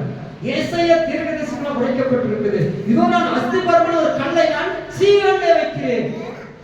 சீயோன் என்று சொன்னால் பரிசுத்தமான ஸ்தலம் என்று சொல்லப்பட்டிருக்கிறது. பரிசுத்தமான நகரம் என்று சொல்லப்பட்டிருக்கிறது. எருசலேமை குறிக்கிறது. அப்படிப்பட்ட அந்த சீயோனை நான் வைக்கிறேன். அது பரிசுத்தப்பட்டது கல்லும், அது வெளியேறப்பட்ட கல்லும், அது என்னது? அஸ்திபாரம் கல்லுமாய் இருக்கிறது. திட அஸ்திபாரம் உள்ளதாய் இருக்குது, மூளைக்கல்லாய் இருக்கிறது. ஆண்டவர் சீயோனிலே ஆண்டவர் கல்லை வைக்கிறார். சீயோனிலே கர்த்தர் வரப்போகிறார். இதுவரை சீக்கிரமா வரப்போகிறேன் என்று சொல்கிறார். அவர் வருகிற வழியும் அவர் வருகிறதும் சீயோனில் தான் வருவார் என்று சொல்லி நம்ம பார்த்தோம். விசுவாசிக்கிறவன் பதறான். விசுவாசிக்கிறவன் பதறாம இருக்கும், பயப்படாம இருக்கும். ஆண்டவர் ஒரு நாளைக்கு வரப்போகிறார். அவர் இந்த உலகத்துக்கு அஸ்திபாரத்தை போட போகிறார். அவருடைய அஸ்திபாரத்திலே நம்ம நிற்க வேண்டும். இன்னைக்கு நம்முடைய அஸ்திபாரம் எப்படிப்பட்ட அஸ்திபாரமா இருக்கிறது? வேறுபட்ட அஸ்திபாரம் மூளைக்கல்லமாக இருக்கிறது. தள்ளப்பட்ட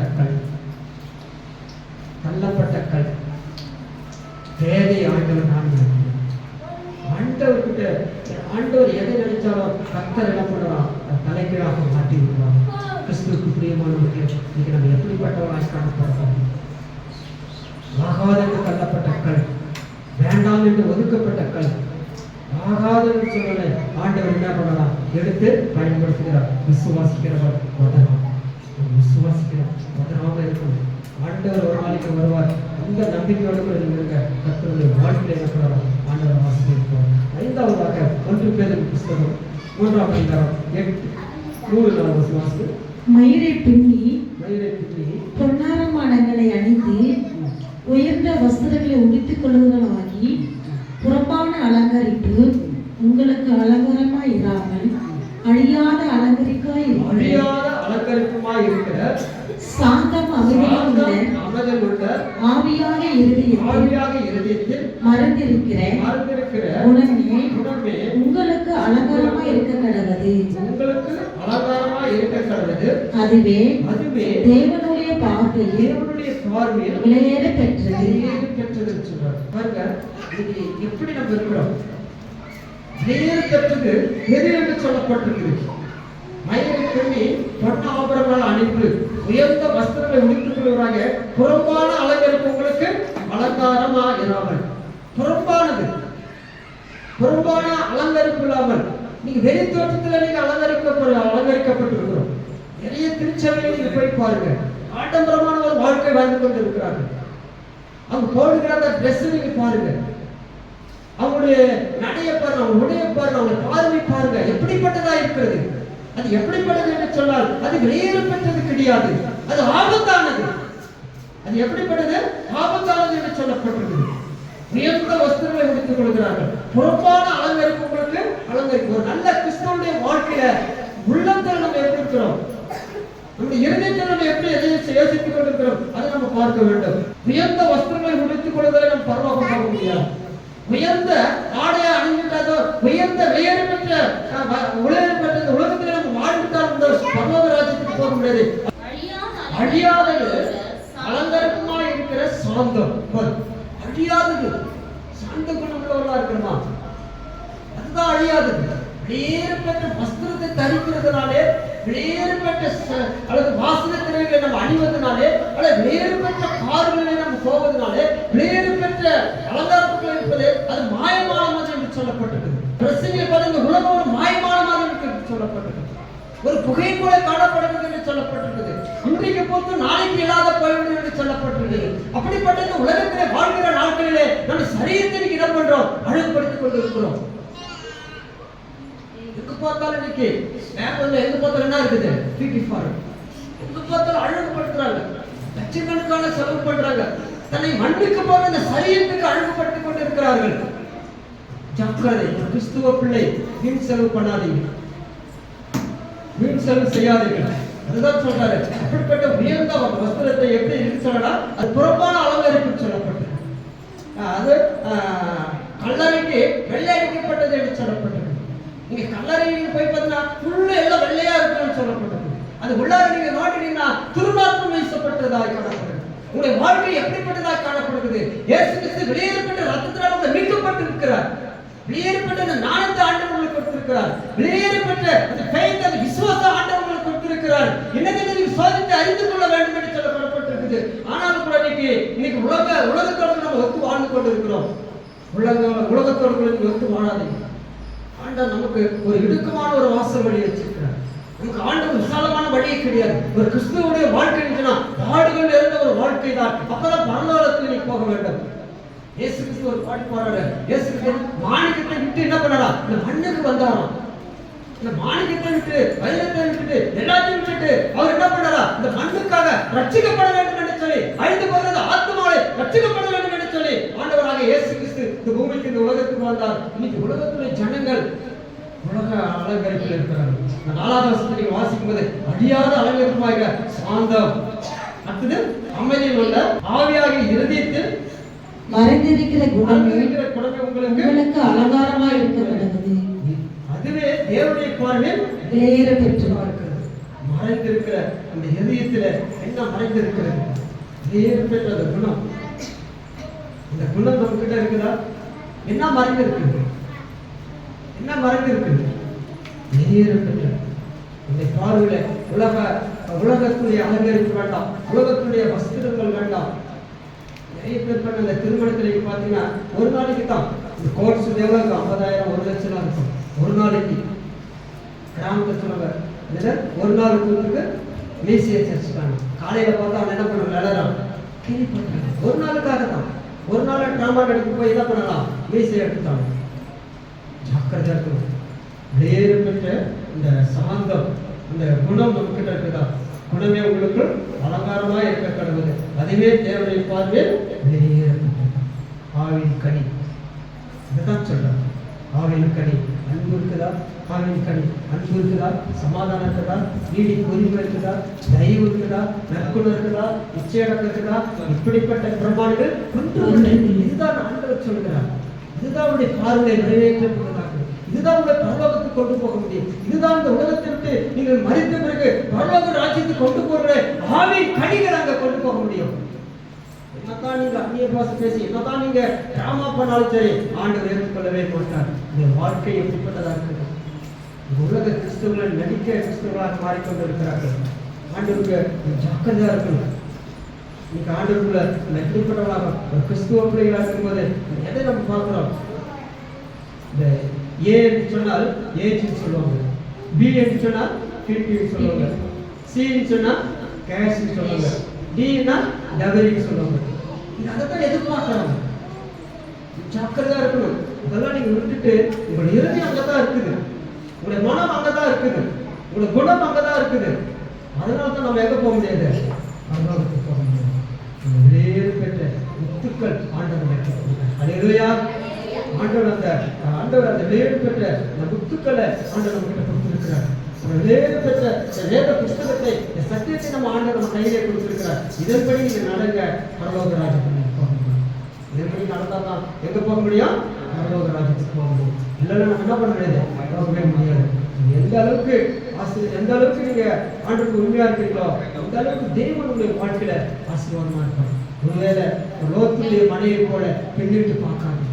லோத்துடைய மனையை போல இந்த வீட்டில் இருக்கிற பொருட்கள் தான் எனக்கு வெளியேறப்பட்டது, வீட்டில் இருக்கிறதான் எனக்கு வெளியேறப்பட்டது என்று யோசித்துக் கொண்டால் இந்த உலகத்திலே அவர் உப்புத்து வைத்தார். இந்த உலகத்தில் அவர் உப்புச்சுனாக மாறிட்டார். பின்னிட்டு பார்த்தார். யாரை நம்ம பின்னிச்சு பார்க்கிறோம்? யாரை நம்ம முன்ன வச்சு பார்க்கிறோம்? ஆண்டவரை வச்சு பார்க்கிறார். கர்த்தருடைய ஆண்டவரை வச்சு நான் கர்த்தருடைய வாழ்க்கையில பெரிய ஆசிரியர். கடைசியாக ஒரே ஒரு வசனத்தை வாசிக்கும். 1 பேதுரு 1:14. நீங்கள் முன்னே உங்கள் அறியாமையினாலே கொண்டிருந்த இச்சைகளின்படி இனி நடவாமல் கீழ்ப்படுகிற பிள்ளைகளாய் இருந்து உங்கள் அழைத்தவர் பரிசுத்தராய் இருக்கிறது போல நீங்களும் உங்கள் நடக்கை எல்லாவற்றையும் உங்கள் நடக்கை எல்லாவற்றையும் பரிசுத்தராய் இருங்கள். நான் பரிசுத்தராய் ஆகையால் ஆகையால் நீங்களும் நீங்களும் பரிசுத்தராயிருங்கள் பரிசுத்தராயிருங்கள். அடுத்த வசனம். என்று எழுதியிருக்கிறது. அடுத்த வசனம். அன்றையும் பட்சபாதம் இல்லாமல் பட்சபாதம் இல்லாமல் அவனுடைய கிரியையின்படி அவருடைய கிரியையின்படி நியாயத்திருக்கிறவராய் நியாயத்திருக்கிறவராய் நீங்கள் நீங்கள் பிதாவாக தொழுது கொண்டிருக்கிறபடியால் பிதாவை தொழுது கொண்டிருக்கிறபடியால் இங்கே இங்கே பரதேசியாய் பரதேசியாய் சஞ்சலங்களும் பயத்துடனே பயத்துடனே நடந்து கொள்ளுங்கள். நடந்து கொள்ளுங்கள். அடுத்த வசனம். உங்கள் முன்னேறங்களால் நீங்கள் முன்னோர்களால் பாரம்பரியமாய் பாரம்பரியம் நீங்கள் அனுசரித்து வந்த அனுசரித்து வந்த வீணான நடத்தையின்றி வீணான நடத்தையிலிருந்து அழிவில்லாத அழிவுள்ள வஸ்துகளாகிய வஸ்திரங்களாகிய வெள்ளியினாலும் பொன்னினாலும் மீட்கப்படாமல் பாருங்க, சொல்லப்படுது. நீங்க முன்னே உங்கள் அறியாமையை கொண்ட இச்சைகளின்படி நீங்க நடவாமல் கீழ்ப்படிக்கிற பிள்ளைகளா இருக்க வேண்டும். முன்னே நீங்க எப்படி இருந்தீங்க? நீங்கள் முன்னே உங்கள் அறியாமையினாலே அறியாமையை கொண்டிருந்த இச்சைகளின்படி நீ நடவாமல் கீழ்ப்படிக்கிற பிள்ளைகளா இருக்க வேண்டும். எவ்வளவு சத்தியத்தை நம்ம கேட்டுக்கொண்டிருக்கிறோம். எவ்வளவு சத்தியத்தை கேட்டுக்கொண்டிருந்தாலும் இன்னும் நம்ம பழைய சுபாவம் நமக்குள்ளே வாழ்ந்து கொண்டிருக்கிறோம். பழைய சுபாவம், இந்த இச்சையின்படி தான் நம்ம நடந்து கொண்டிருக்கிறோம். இன்னும் பழைய அந்த சுபாவத்துல தான் நம்ம வாழ்ந்து கொண்டிருக்கிறோம். அதுதான் சொல்லுகிறாரு, நீங்க முன்னே நீங்க எப்படி இருந்தீங்க, இப்ப நீங்க எப்படி இருக்கிறீங்க? கீழ்ப்படிக்கிற பிள்ளைகளா இருந்து கீழ வசத்தில் பாத்தீங்கன்னா, உங்களை அழைத்தவர் பரிசுத்தர் பரிசுத்தர் பரிசுத்தர். பரிசுத்தரா இருக்கிறது போல நீங்கள் உங்கள் நடக்கையில எல்லாவற்றிலும் பரிசுத்தரா இருக்கிறார். நம்ம யாரு அழைத்து இருக்கிறார்? அதை நமக்கு ஒரு நோக்கம் இருக்கு. நமக்கு ஒரு ஒரு ஒரு தாட்னு சொல்லுவாங்க, ஒரு ஒரு குறி அந்த அந்த வாந்தி நமக்குள்ள இருக்கு. அதான் சொல்றாரு, நீங்க முன்ன எப்படி இருக்கீங்க?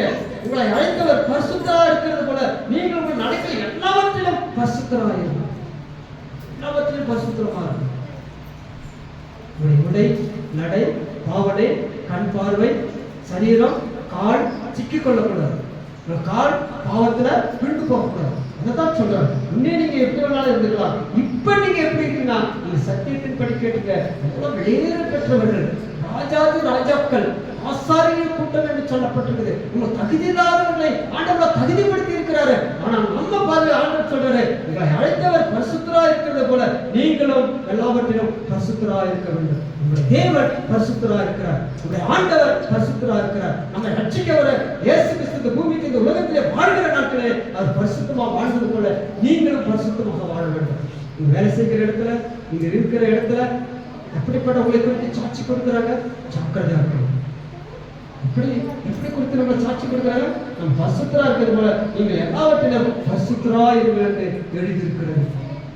அந்த பரிசுத்தத்தை பாதுகாத்துக் கொள்ள வேண்டும்.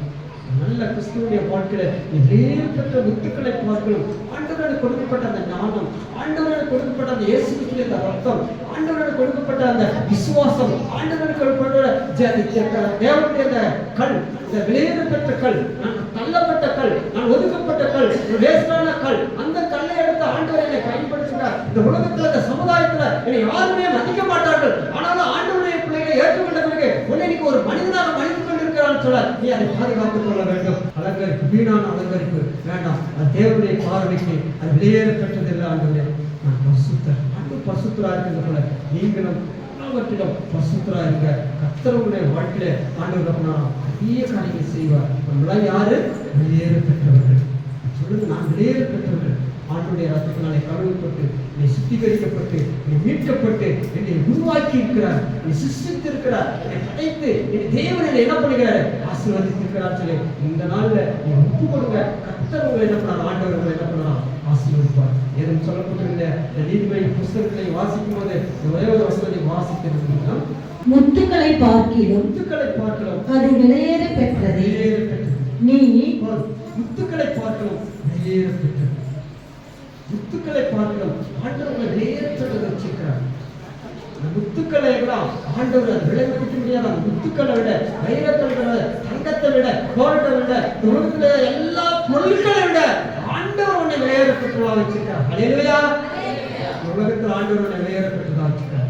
குடும்பத்துல, வேலை செய்கிற இடத்துல, சபையில ஆண்டவர் முத்துக்களை போல வைத்திருக்கிறார். அந்த முத்துக்களை நீ பயன்படுத்திக் கொள்ளுங்க. கர்த்தர் ஏற்ற வேலையில, ஏற்ற நேரத்துல கர்த்தர் உங்களை என்ன பண்ணலாம்? ஆண்டவர் ஆசீர்வதிப்பார். தேவன் தாமே இந்த வசனங்களை ஆசீர்வதிப்பார்.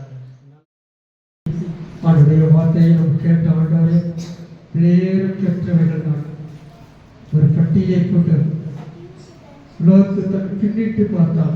உலக பொருட்கள் மேலே ஆசை வைத்தான். இந்த உலகத்திலே விட்டு சென்று உலகத்திலே இருந்து விட்டால் பரலோகத்துக்கு செல்ல முடியல. வேறு பெற்ற முத்துக்கள் ஆண்டவர், பொண்ணு வெளியே கிடையாது. நாணத்தை கர்த்தருக்கு பயந்து நடக்கிறவன், நான் கர்த்தருக்கு பயப்படுகிற மனுஷன் ஆண்டவர் நாணத்தின் ஆரம்பம் என்று சொல்லப்பட்டது. தீமையை வெறுக்கிறவன் நாணம் என்று சொல்லப்பட்டது. அதிகாலையிலே தேடுகிறவன் நாணத்தை பெற்றுக்கொள்வான் என்று சொல்லப்பட்டது.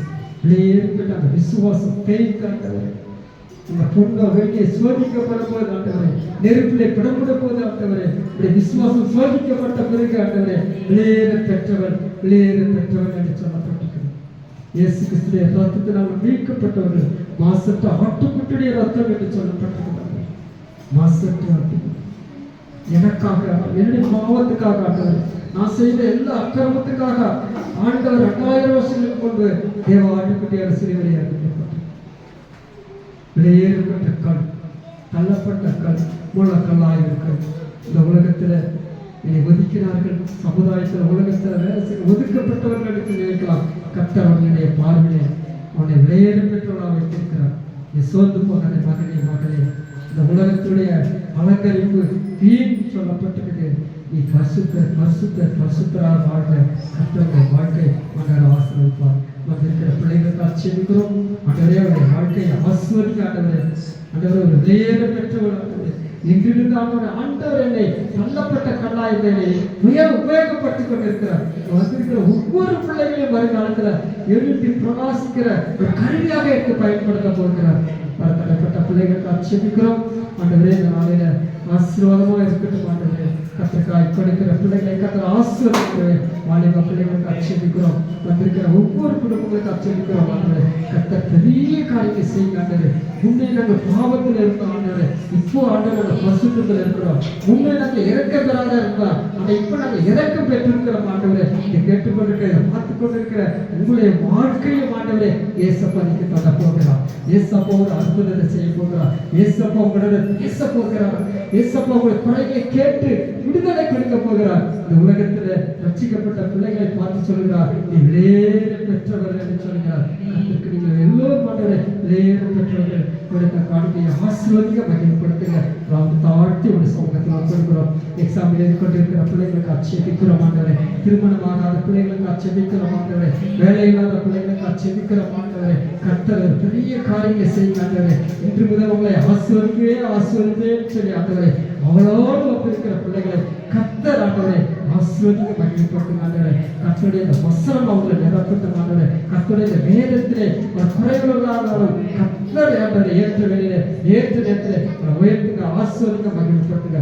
கொத்த காணிக்கை அங்கீகரிக்க ஆசீர்வதிக்க மகிமைப்படுத்துங்க. பிதா குமார பரிசுத்த ஆவியால ஆசீர்வதிக்கிறோம். இயேசு கிறிஸ்து விளையாட்டு நாம் செலுக்கிற ஜீவன் நல்ல பிதாவே. என் ஆத்துமாவே கர்த்தரை ஸ்தோத்திரி, என் முழுமே பரிசுத்த நாமத்தை ஸ்தோத்திரி. ஆத்துமாவே கர்த்தரை ஸ்தோத்திரி, கர்த்தர் செய்த சகல உபகாரமானவர். நம்முடைய கர்த்தராகிய இயேசு கிறிஸ்துவின் கிருபையும் பிதாவாகிய தேவனுடைய அன்பும் பரிசுத்த ஆவியுடைய அபிஷேகமும் இங்க வந்திருக்கிற அனைவருக்கும் இயேசு கிறிஸ்துவின் இரண்டாம் வரைக்கும் மட்டும் நீடித்து நிலைத்திருப்பதாக. ஹல்லேலூயா, ஹல்லேலூயா, ஹல்லேலூயா.